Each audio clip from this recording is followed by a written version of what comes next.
Yes, sure. Do whatever is necessary. I think this might be a bit too loud. No? Okay.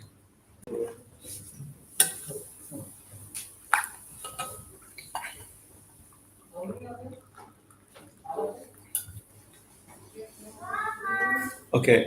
If you feel comfortable, you can come a little bit forward. Only if you feel like it. And oh yeah, this I don't touch. This I can touch.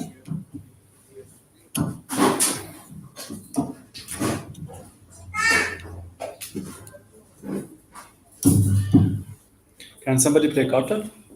Carton? Carton? Carton? Carton? Somebody plays carton? Okay.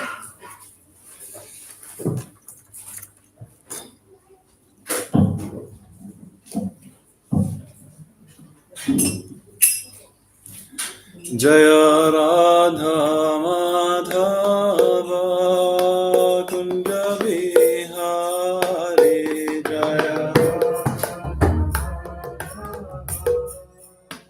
Kunja Bihari Jaya Radha Madhava Kunja Bihari Jaya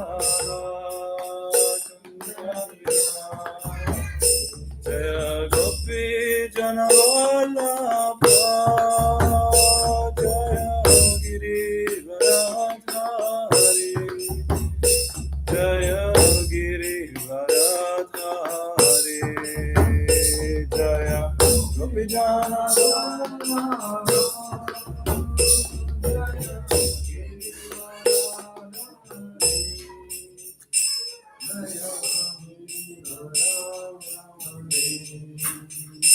Jaya Radha Madhava Kunja Bihari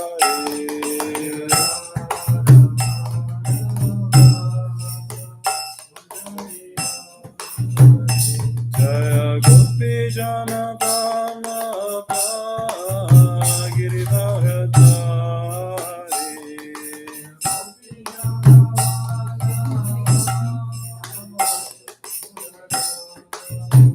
Yashodanandana Brajajana Ranjana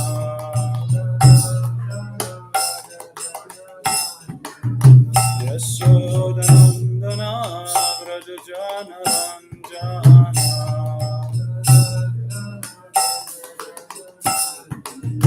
Yamuna Tira Vanachari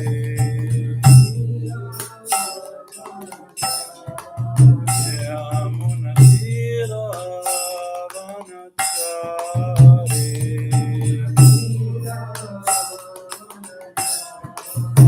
Jaya Radha Madhava Kunja Bihari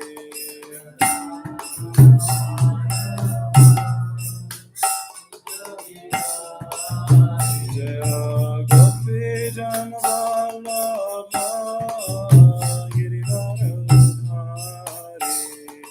Gopi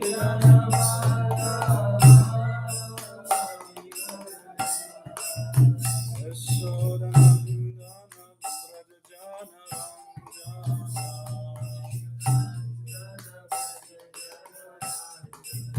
Yamuna Tira Vanachari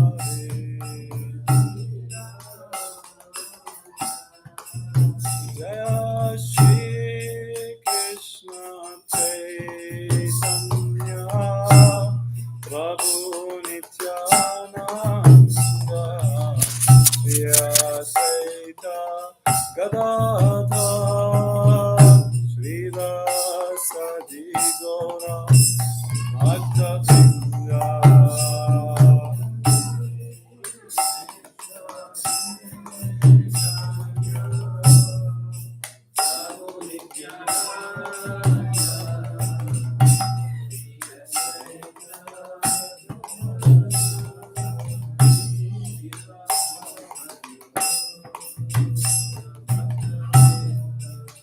Hare Krishna Hare Krishna Krishna Hare Hare Hare Rama Rama Hare Hare Hare Krishna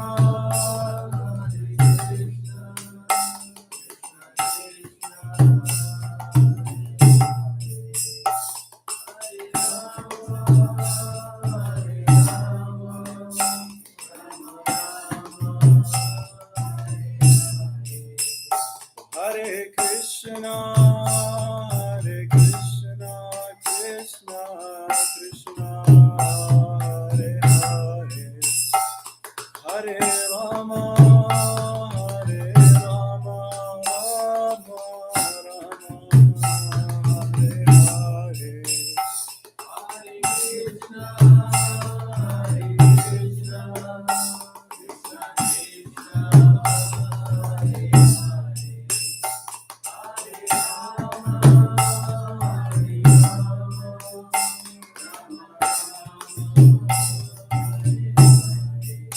Jaya Radha Madhava Radha Madhava Radha Madhava Shri Radhe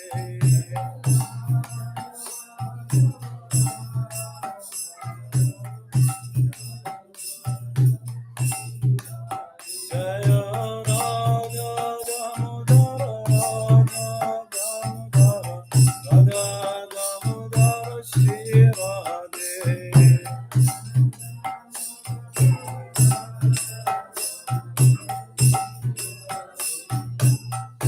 Jaya Jaya Prabhupada Prabhupada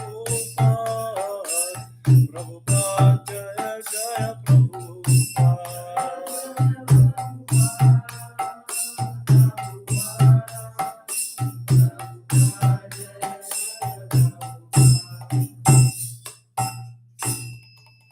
Shri Radha Madhava ki jai. Okay. Hare Krishna, everyone. So, first question, erste Frage. Wer versteht kein oder wenig Englisch? Kein Englisch. Who doesn't understand English? Wer versteht kein Englisch? Very good.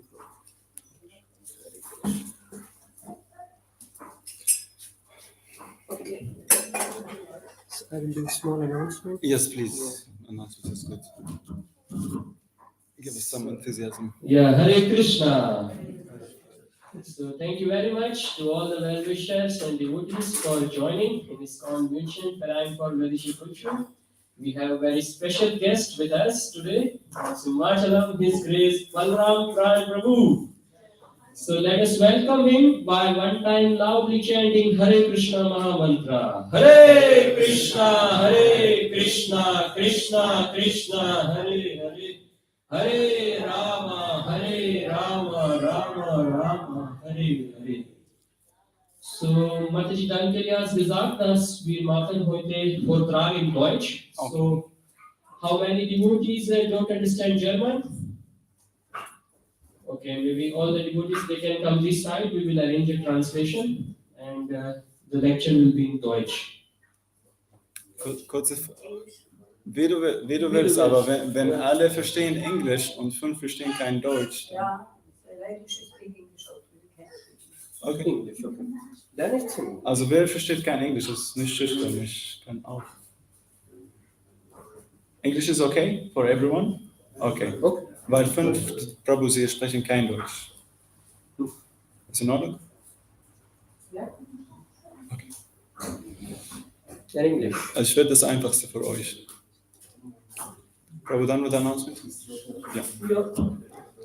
Okay. So who's here for the first time? Yeah. Okay. And ehrliche Dame, 1, 2, 3. Okay. You. What's your name, Prabhu? Sumit. And you? Sridhar. And you, Prabhu? Kirti. Okay. And you, good sir? Hare Krishna. Wow. Perfection of life. Okay. You? Erika. Sergey. Alexander. Okay, Hare Krishna, welcome to everyone. My name is Balaram Prandas. I'm not the first time here, but I don't come so often here. I live 2 hours, 2.5 hours away from here in the Bayerische Wald, in the Bavarian forest next to Passau. We have there a farm community with some cows and a big, beautiful Nrsimhadev Murti. And this farm community is called Simhachalam, commonly known as Simhachalam or Iskon Jandelsbrunn. The name of the village is Jandelsbrunn. So yeah, it has been there since over 40 years, almost 44 years, and people are trying there to live a simple life in this farm community and worship the Lord in His Archa Vigrahamurti, in His deity form, like we do here and in every ISKCON temple. So yes, but we are not here to talk about Simhachalam. So usually while giving a lecture, we sing like you saw before. We Srila Prabhupada. How many here know A.C. Bhaktivedanta Swami, Srila Prabhupada? How many here know him? At least by name or something. Okay, okay. So we can talk also a little bit about the founder of ISKCON, Srila Prabhupada, and his mission. What is his mood? Why did he come to the West and give this knowledge? So let's say the ceremony or the ritual became that before speaking the lecture, we sing. We sang the song Jaya Radha Madhava, and then afterwards we read a verse from the Bhagavad Gita or Srimad Bhagavatam or from Shastra, because knowledge should be based on reference, right? Like even in science, when you talk to a scientist, then he is referring to something. He's referring to a research paper, he's referring to a book, he's referring to another scientist. So Srila Prabhupada liking to see this Krishna consciousness as a spiritual science, not as some kind of religious talk based on beliefs, right? It's not just based on belief, it should be based on something practical. And he based it mainly on Shastra. He wanted us to understand Shastra. Shastra means scriptures, revealed scriptures. The word Shastra, Shashdhatu, means actually to cut. So Shastra is supposed to cut our doubts, yeah, because we have doubts. What is about this spirituality? What is God? Is there God at all? If there is God, then why is there suffering? Why is it so cold in October already? So such doubts we have, and Shastra is supposed to answer our doubts about this world.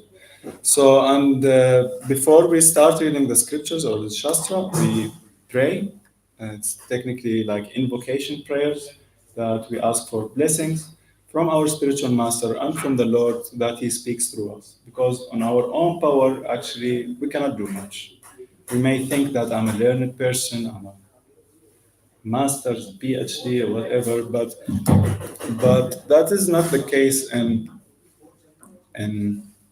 spiritual science. We very much need blessings so that we pray by our reading, our speaking in front of an audience or among each other, that the Lord helps us to speak something useful, to helps us to come closer, inspire each other. So, do we have to chant the verse, or can I just? That's right. Oh, really? Well, I mean, Which verse then I will put on screen? it is 9:13 from the Bhagavad Gita. I was asked to speak from the Bhagavad Gita, so it's gonna be 9:13. Satatam kirtayanto mam. No, sorry, it is not 13. 14, yeah. Satatam kirtayanto mam.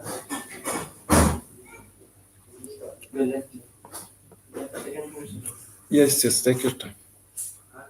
So before chanting the verse, we offer obeisances or prayers to Vasudeva, who is the literary incarnation of Krishna. So I would chant once, actually 3 times, but as soon as I chant once Om Namo Bhagavate Vasudevaya, we'll kindly ask you to repeat afterwards Om Namo Bhagavate Vasudevaya. Okay. Just practical details. Om Namo Bhagavate Vasudevaya. Om Namo Bhagavate Vasudevaya. Om Namo Bhagavate Vasudevaya.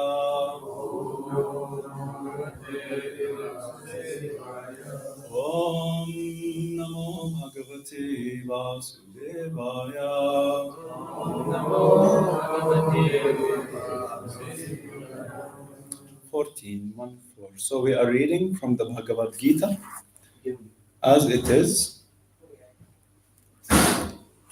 from chapter 9, entitled The Most Confidential Knowledge, verse number 14, where Krishna is speaking to his friend Arjuna. How many here know the Bhagavad Gita? Okay. Half, majority. How many here read the Bhagavad Gita?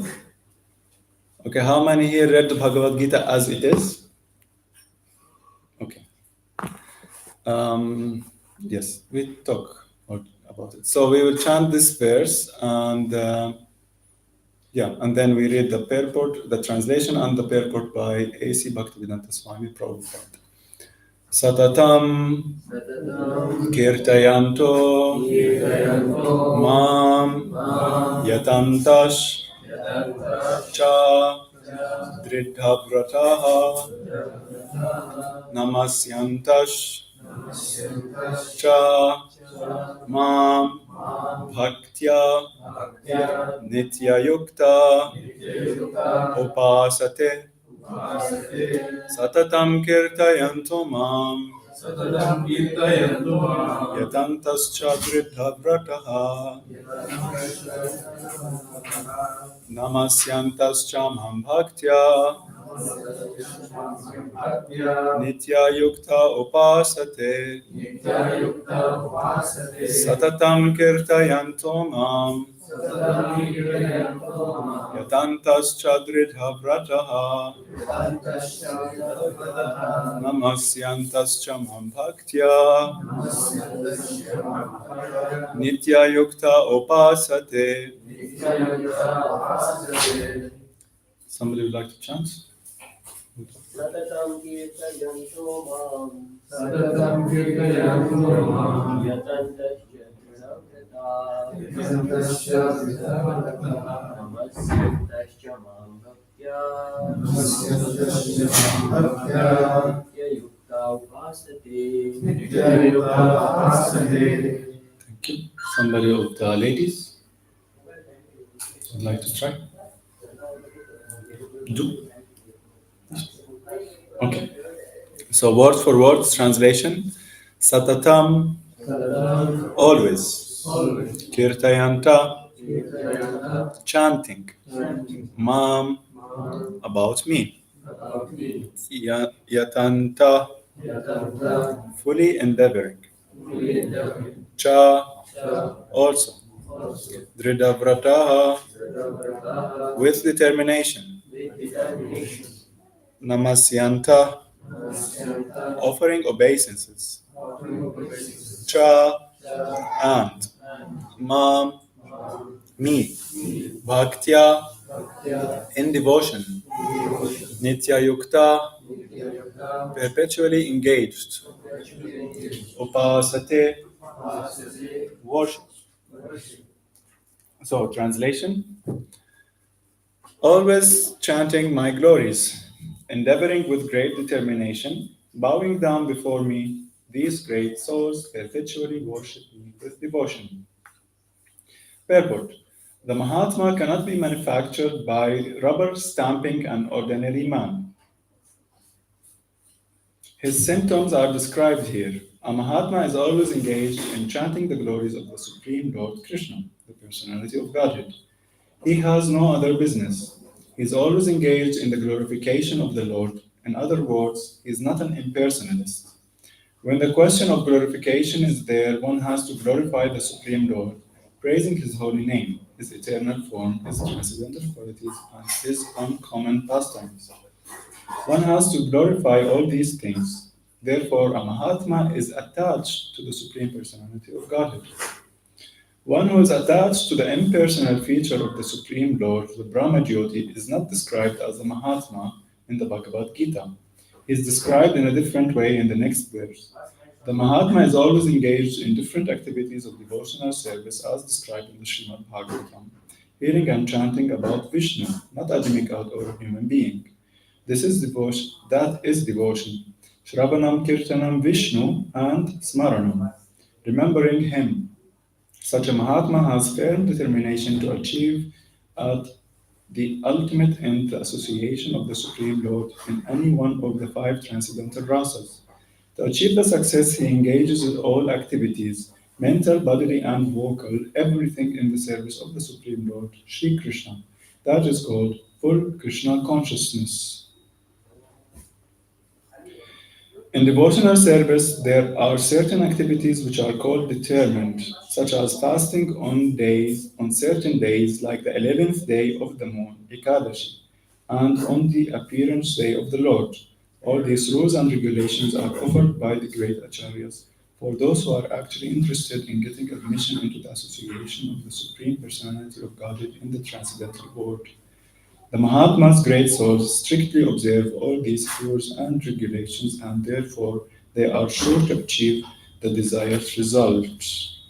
As described in the second verse of this chapter, anybody knows the second verse of this chapter?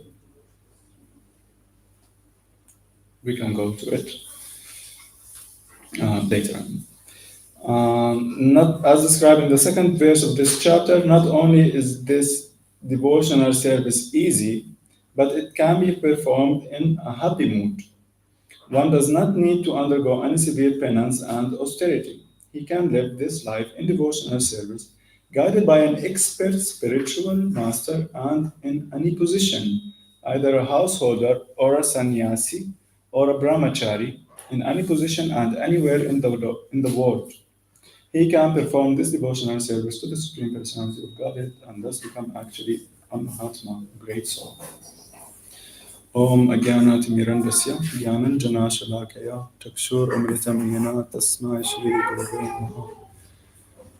Vandeham Shri Guru Shri Uttapada Kamalam Shri Guru Vaishnavam Shri Rupam Sagrajatam Sagana Raghunatam Vitam Tam Sajivam Sadvaitam Savadutam Parijana Saitam Krishna Chaitanya Devam Shri Radha Krishna Padam Sagana Vitam Shri Vishakam Scha Hey Krishna Karuna Sindhu Dino Bandhu Jakatpate Gopisha Gopika Kanta Radha Kanta Namaskute Tapta Kanchan Gaurangi Radhe Vrindavanishwari Rishabhan Vishwadevi Vanchakalpatru Yasya Kripa Sindhuve Eva Chapatitina Bhavanabhyo Vaishnavibhyo Namo Namaha Jai Shri Krishna Chaitanya Prabhu Nityananda Shri Advaita Gadadhara Shivasadi Gaura Bhakta Vrinda Hare Krishna, Krishna Krishna, Hare Hare Rama, Rama Rama, Hare Hare. Satatam Kirtayantu Mam Yatantasya Dridha Vrataha Namasyantasya Mam Bhaktya Nitya Yukta Upasate. Always chanting my glories, endeavoring with great determination, bowing down before me, these great souls perpetually worship me with devotion. Okay, so many points were mentioned here in this verse, and we try to talk to what is, let's say, most beneficial to all of us who are present here. So we know that we might not be all familiar with who is Srila Prabhupada. We might be here for the first time in ISKCON Temple. What is ISKCON even? What does it stand for? And then we can speak about some certain points from the from the purport, from this verse. So Srila Prabhupada, he came to the West, from India to the West, in Boston Harbor, in 1965, okay? He first met his spiritual master, his guru, in 1922. And already by the first meeting, technically, his spiritual master told him, you should preach Krishna consciousness in the West, in the Western world. And Srila Prabhupada was back then at the time more like what's the name for it? A revolutionist. Somebody, he was in the mission, he was supporting the mission of Mahatma Gandhi. We are talking here about Mahatmas actually. So, and Srila Prabhupada, he had a doubt. He told him, first we need to get liberation from the English, and then the world would look at us, would respect us, would actually take India into consideration, because we need this respect from others, right? And the spiritual master of Srila Prabhupada told him, no need. The absolute necessity, the need of this world is Krishna consciousness. And by giving the word Krishna consciousness, by being Krishna conscious ourselves, everything else will be realized. Everything else will be automatically solved. Yeah. So, and after 11 years from that meeting, Srila Prabhupada has accepted initiation, spiritual initiation from his spiritual master, Srila Bhakti Siddhanta Saraswati, in 1933. And he took to that mission more seriously, to give the word Krishna consciousness. Not only the word, the English-speaking word. So he took to that mission, and then later on, after still in India, endeavoring for some change to spread this knowledge, he later on retired from family life, what we call the Varna Prastha, 1955, 52, 59, yes. In 1959, yes, sorry, 1959, he took sannyas in 1959. Sannyas he took in 1959 and Varna Prastha, but anyway, yeah, 1950. So by 1959, Srila Prabhupada took the order of sannyas. Sannyas means like renunciation. He left family life, left family obligation, and concentrated his time 100% to give the word, to preach the message of the Bhagavad Gita and of Sri Krishna. And then in 1965, he was by that time 69 years old. 69 years old. Can somebody imagine by the age of 69 to start something? In 1965, at the age of 69, he traveled to America with a goal in front of his eyes. I will spread this Krishna consciousness. And on a journey in the Jaladuta boat, a journey which took 1 month, and in this boat he struggled 2 heart attacks and arrived in America. He was already 70 years old. He left in September 1965 and arrived here. And then after, we're not going to go into the details. This is like, there are volumes of books describing the biography of Srila Prabhupada. But after 1 year of his arrival in America, he has established the International Society for Krishna Consciousness, also known as ISKCON, or the Hare Krishna movement. After 1 year, he established this worldwide organization, and back then there were like only a couple of people, like our humble selves here, filling one room, and the followers were telling Srila Prabhupada, "What do you mean by international society? We were just a couple of people." But Prabhupada, he had a vision. Yeah.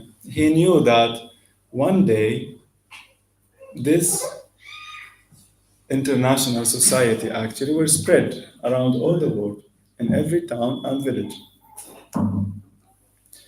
So that was 1966, and then by 1977, Srila Prabhupada has left this world. Yeah, he passed away. So within those 11 years, a little bit more than 11 years in this world, since his arrival in America until leaving this world, Srila Prabhupada has traveled around the world over 12 times.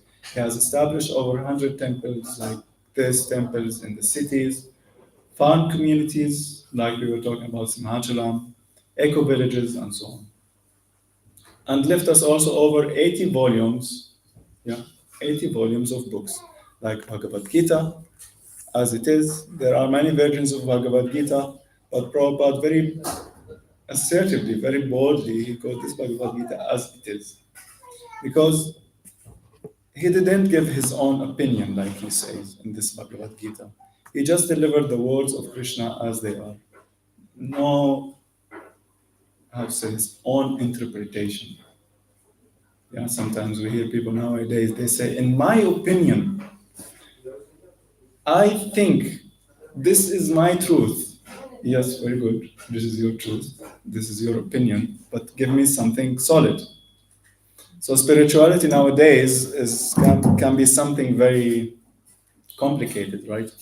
We think spirituality is like I don't know, standing on one foot, performing severe austerities, fasting the whole time, fasting any day you choose, suffering, waking up early morning and sitting in meditation and breathing might be good, but what is actually good for us? What is actually, like he said here, absolute? What is the meaning of the word absolute? Absolute is kind of the opposite, or it encounters the word relative. So we live in this relative world, the world of relativity, where everything is, in my opinion, in your opinion, good and bad, cold and hot. But we need to know what is actually the ultimate, the absolute opinion, the truth that actually um, speaks to everyone, you could say. So he left us those books like Bhagavad Gita, Srimad Bhagavatam, and many other scriptures. And just by opening one verse from the Bhagavad Gita, actually, we can talk about it for hours. That's actually what's said in the verse. That Krishna is very pleased when people meet together and speak this philosophy, speak about him, glorify him, do kirtan about him. So, and And also, Srila Prabhupada he has encapsulated his mission, what is his goal from all of this, his endeavors, in his Prana mantra. Prana mantra means like the mantra which is chanted by the followers or by the disciples to Srila Prabhupada, to their spiritual master. And it is mentioned in his Prana mantra, second part. Namaste Saraswati Devi. So he is the servant of his spiritual master, Saraswati, Bhaktisiddhanta Saraswati. Namaste Saraswati Devi, Gauravani Pracharine, spreading the message of Lord Gauranga all around the world. Nirvishesha Shunyavadi Paschatya Shatarine. So, what is the meaning of this Sanskrit word? Nirvishesha, who knows what Nirvishesha means? Huh? Impersonalist, okay. And Shunyavadi, voidism. Shunya means zero, literally. Paschatya Dishitarine. So he came to remove this nirvishesha and shunyavadi, this impersonalism and voidism. Now might be also a new word for us, impersonalism. Like I understand maybe part of the word person, I know, but imperson, what is this? Impersonalism. It's mentioned actually here in the purport at the very beginning that a Mahatma he is not an impersonalist. And he's saying also about talking Srila Prabhupada about the impersonal feature of the Supreme. What is that impersonal feature of the Supreme? So many conceive God nowadays as some kind of energy, right? God is energy. Okay, he is energy, but he's not only that. There's a higher feature than the impersonal energetic God. In the Srimad Bhagavatam, it is said that the three features of God as the impersonal as the energy, and as the super soul residing in everyone's heart, in every living entity's heart, in a man, in a tree, in a dog, and so on. And the Bhagavan. Bhagavan means the person God, the supreme God, he who possesses all the qualities, all the opulences. So in the Bhagavatam it is said that Brahmeti Paramatmeti Bhagavan iti Shabdyate, that those sages, they have realized the truth in three aspects: Brahman, impersonal, Brahmajyoti, Param Atma, the super soul, and Bhagavan, the supreme Lord. So we have to not believe, actually. We have to understand that if there is energy, then there's a source of the energy. Yeah, it is said like if there's an energy, then there's an energetic. And that was the argument which Srila Prabhupada was often giving, that if you are a person, then your father is also a person. And since we are all the children of God, then he must be also a person. He was even quoting from the Bible, man was made after the image of God. So man was created after the image of God. So that is this truth is actually very much stressed in the Bhagavad Gita and in the scriptures where Prabhupada is speaking in his books, that God is not just some energy. God is a person. And each individual living entities of us has a relationship with this person. Yeah. So I should go on, otherwise we won't reach the main topic. So yes, feel free to interrupt if you have a discussion, if you have a doubt, to ask some question. So another point was mentioned in the purport that the devotee or the Mahatma, he who is glorifying the Lord, yeah, through kirtanam. And he's saying that in any position, to achieve the success, he engages all activities, mental, intellectual, vocal, in the glorification of the Lord. And here, Prabhupada is referring to a prayer by Lord Brahma, where Brahma is saying that those who dedicate their time, dedicate their lives for the glorification of the Lord with their words, mind, and heart, while remaining established in their social positions, they attain perfection. So, big words, but what does that really mean? So Brahma is saying that one who gives up the jnana prayas or the pasyanamanta eva, jivanti sanmukaritam bhavadiyavatam sthani sthita shruti gatam. Sthani means position, literally, sthani. Sthani sthita shruti gatam tanuvan manubhirya prayaso jita jitotais trilokyam. And Lord Brahma is praying to Krishna that he's saying, those who give up this desire for mental speculation, giving their lives while offering their words, their mind, and their heart for the glorification of the Lord, while remaining established in their social positions, they conquer the unconquerable. Jita ajito taistrilokyam. That means Krishna, God, is very great, he is unconquerable, but he is actually conquerable by love. Does that make any sense? No, it doesn't, of course. Because that love for God, why should it make any sense? So, the same way you sing the Damodara Lila, what is it? The second verse, which ends with Bhakti Bandham. What is it? Okay, we'll not start now from the beginning of the song, but the idea also of this Damodara Lila, that the Lord, who is not conquerable, he is not bound, he cannot be controlled. He is the controller of the whole universe. Still, he is controlled by the love of his devotee. Mother Yashoda, he looked at her in fear that she will catch me now, and she caught him and she bound him. She could bind him. So that can only be achieved by love.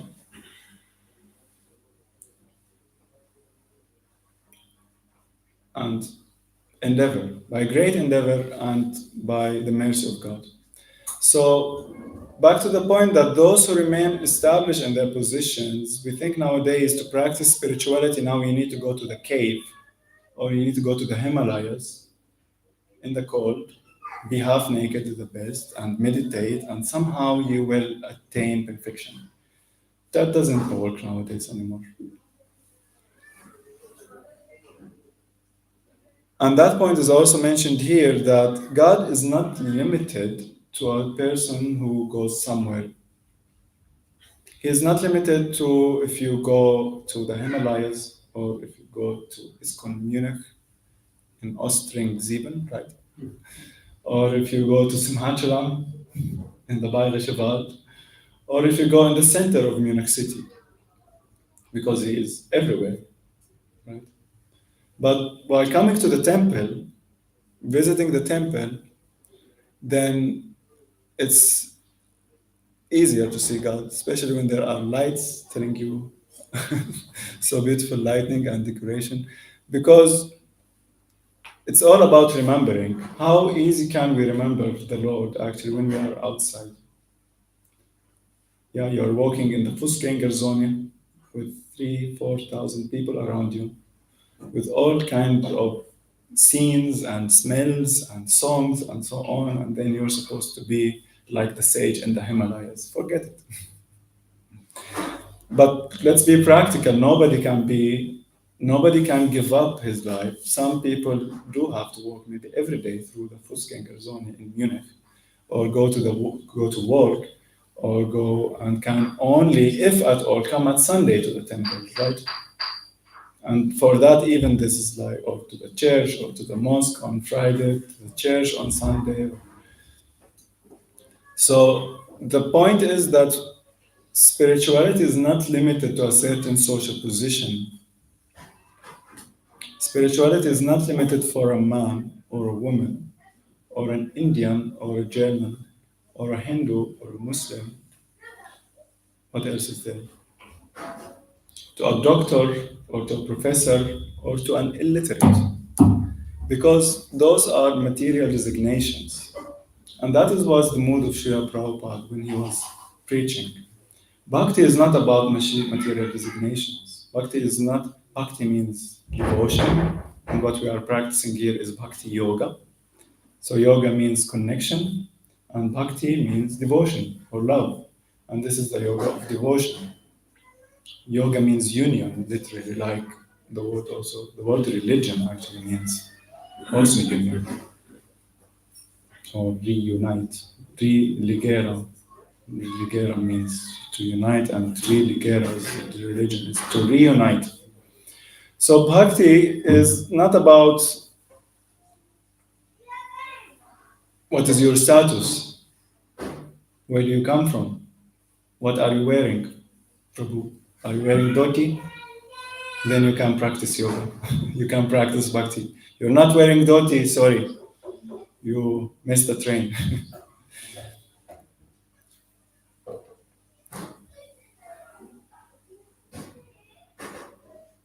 It's about actually being designationless. It's about not identifying ourselves by all those upadhis, what they call them, all those certificates, you can say, or all those designations we put on ourselves. And that was the mood of Srila Prabhupada. When he used to preach, he used to tell others, you are not Christian, I'm not Hindu, you're not American, German, or Indian, we are all spirit souls. Spirit souls, parts and parcel of Krishna. And all problems of life now, this might be a very simple yet very bold statement, and it's not my statement, but all problems of life are actually due to forgetfulness of that fact, that I'm a spirit soul. Now let's imagine that each one of us, each one in the world knows that I'm a spirit soul, part and parcel of God. There wouldn't be any problem. The problems only arise when there is a conflict of interest. When my interest is different than your interest and we cannot meet somewhere in between, then there is a problem. It's like imagine You have a water body, a lake, and you throw a stone here, you throw a stone there, and each stone does waves around them. And then the waves then collide with each other. And that's what we call a conflict of interest. I'm a Muslim, you're a Hindu, I have my interest, you have your interest, and then let us fight. This is just a real life example because it's most practical. It's so many examples are there. Yeah, I'm a what should we go now into politics? I'm a Palestinian, you're an Israeli, let's fight. I am whatever you can, each one of us from their background, their culture, maybe can remember. So that's going on nowadays. That has been going on since forever and will keep going on as soon as there is this identification. I am come from a different religion, I come from a different nationality, I come from a different city, I come from Iskon Yandisbrun Simhachulam, and you are from Iskon Minyak. So that's a bad example. Of course, we are united. But the main thing is to remember the most simple fact that we are all spirit souls. And people expected back then that spirituality must be something much more complicated. Spirituality doesn't mean that it must be something really like deep and complicated and you're not able to understand. But Srila Prabhupada, although he wrote so many literature, he kept it really very straight to the point. You are not the body, you are the soul. And we think, yes, I know this. I know this already. So that's actually what attracted me when I got to know the books of Srila Prabhupada, that I knew so many of those new age spirituality, those wishy-washy philosophies, this yoga, karma yoga, and different kind of meditation. You meditate on light, you meditate on rainbows, and you meditate on God knows what, on nothing. But nobody really tells you the things clearly, like Srila Prabhupada does in his books. And when we read that and it just resonates with us, we understand, okay, there is the truth there. So he kept it simple, and all of on this process, it's actually not something unnatural which we should force on ourselves. Usually, something new to us, we should force it on ourselves, right? Okay, now I came to Hare Krishna temple. I need to change my dress. I need to change my diet. I need to change my wake up routine. Vegetarian, no fish or eggs, no intoxication, and so on and so forth. But actually, we should know that those rules and regulations are just part of the process, but it's not the main goal. Actually, the process is joyful, and that was what's referred to here in this purport about the second verse of this chapter, where Krishna is saying, Raja Vidya Raja Gohyam Pavitram Idam Uttamam Pratyaksha Vagamam Dharmyam Sasukam Kartum Avyayam. So Sukam means happiness, means joy. How many here are joyful? Let's be honest. How many here at this moment feel joyful? Okay. Yeah, so I know you have to be shy when you're happy nowadays, right? You have to hide it a little bit. Okay, I'm happy. This is not normal to be happy nowadays because there are so many problems. And if I'm happy, then probably there are 10 people around me who are not happy for my happiness. So better be careful. Better be discreet about your happiness. Please, if you're joyful, be discreet. So this process is not something we are superimposing on ourselves from outside. It is natural. Krishna is saying here, it is the king of all knowledge. It is pure. Why? Raja Vidya Raja Guhyam. It is most secret. It is the king of all knowledge. And why would you, of course, everybody claims this is the best knowledge. This is the king of all knowledge because it is pratyaksha vagamam dharmyam. That means it is perceived by direct perception. It is not some kind of knowledge that you read every day. Okay, yes, I understand. Now I do this, and then after some time you will attain God. This is There are two ways to preach spirituality. Yeah, we have the religious way, and we have the scientific way. So the religious way would be: you please come to us, you sign the contract, you give your donation. Here's the donation box in case you did not see it. You make a donation, and then your way back to God is guaranteed. Makes sense, huh? This is the religious way to preach nowadays, like many religions claimed. You come to us, you join us, you give the donation, and your name will be written in the book of life. And you don't need to worry. You can keep doing whatever nonsense you were doing before. Just join us. That's to increase the quantity, Give us your money because we want to expand the temple here. And then that's it. So here's an alternative offered is that this knowledge is actually should be understood scientifically. That means that there is this process. What is the process in the Hare Krishna temple? We come together, we chant Hare Krishna, we sing, we take prasad, and we dance. And you keep doing this thing every day if possible, if not possible every week. And then you see for yourself the results. And that is not the religious way to present spirituality. That is the scientific way. What does science mean? Anyway, we have here bestimmt, how to say this, for sure, some students, some academics, somebody who studied. What does science mean? Just science. What is the word science if you're going to explain it to that young child who just left? Any belief? Any belief made out of Belief. Okay. experimental evidences? Experimental Evidences. evidences. Very good. Yes. This is the. Thank you. You made this quiz very short. No need to go on. Anybody else wants to define the word science? Erika. Wissenschaft, Wissenschaft, ja. ja, was Erkenntnis basierend auf fruchtbares durch ein Experiment. Ist das Basierend auf Experimente. So Erika is saying it's based on experiment, like also Prabhuji, Hare Krishna Prabhu, was saying.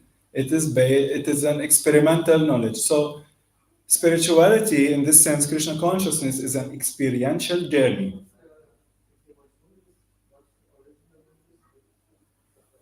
And what does experiential journey mean?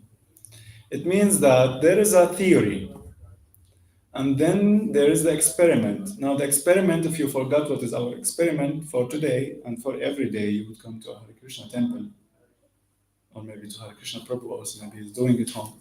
You come and you chant Hare Krishna. You sing, and you dance in front of the deities, because to be seen by the deities is something very special. And we take honor prasad. Prasad means mercy, and we are referring to food, which is sanctified. And this is the experiment. This is the process. Yeah, this is the implementation. And then there should be some results, right? Like, okay, this sounds nice, but I want some result. You tell me to come and to chant and to dance and to eat, but I want some result. And the result is Sukam Kartum Avyayam, means joy. The result should be joy. If spirituality, so-called spirituality, or spirituality is not giving you joy, there's something wrong, right? Because you just told me you're a spirit soul. And you just told me this is a spiritual process. And it is natural. It is not something unnatural. What would be something unnatural? Like standing in the ice cold weather outside and freezing while wearing a t-shirt. This is something unnatural. And if I tell you, no, this is good spirituality 101, best for you. So, but chanting and dancing and honoring prasad, taking food, this is something everybody likes. And it is something that does bring joy not only while doing it, but also on long term. And every time you do it, it increases more and more this joy. So this is the result actually. We should expect. And it sounds too good to be true. It sounds too simple to be true. but but this is the what is claimed here by Krishna. What's claimed here by Krishna and by Srila Prabhupada, and what thousands of people, thousands of people or devotees have experimented and tried in their everyday life. And the only reason why we are here for the second time, maybe for the third time, or came from Simacharam and drove 2 hours, the only reason why we do something again is because we like it. Because it gives some taste, because it gives some joy. So yeah, this is back to summarize and back to the point. Srila Prabhupada, that's why he came here. He has written the 7 purposes of ISKCON, and you could say that 4 out of the 7 purposes are meant to that devotees, practitioners, non-practitioners, people would come to the temple and associate together. That's why there is now a temple in Ostring-Sieben, Kirchzeno. Kirchzion. Okay. Because so that we have the opportunity, anybody, whether you're Indian, Hindu, or Ukrainian, Russian, German, whatever, wherever you're coming from, it's the same. Everybody likes to do this. Everybody likes to, maybe not everybody likes to hear philosophy, let's be honest. But everybody would like to come and hear and chant and dance, and that is why there is, fortunately, almost in every town and every country, there is an ISKCON temple offering this opportunity for others in a very universal way, non-sectarian way. It's not meant for a cult or for a sect. So I should end here, and I don't know if you have time for a question or two, for some doubts, some addition.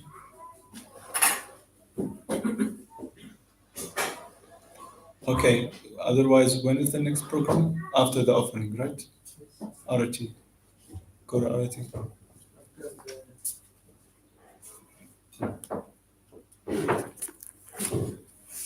Okay, anybody has questions, comments, realizations? What are your thoughts during the lecture?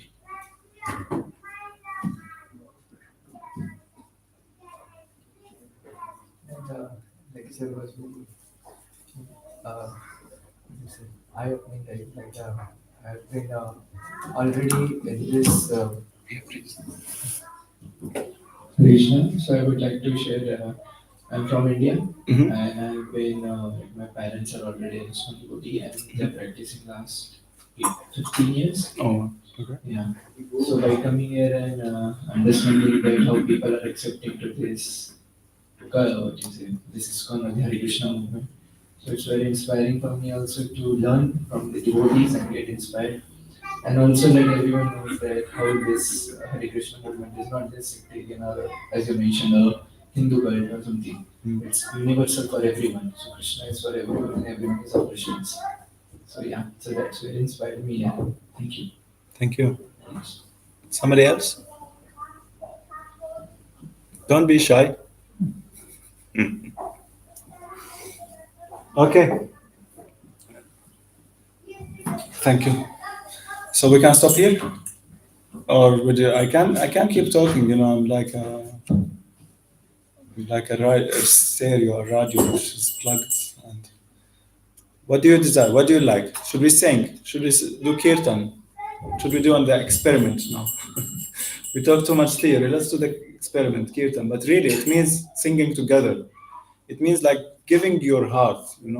It's not like experiment, you just do it and some results. No, there needs to be, we cannot be lazy.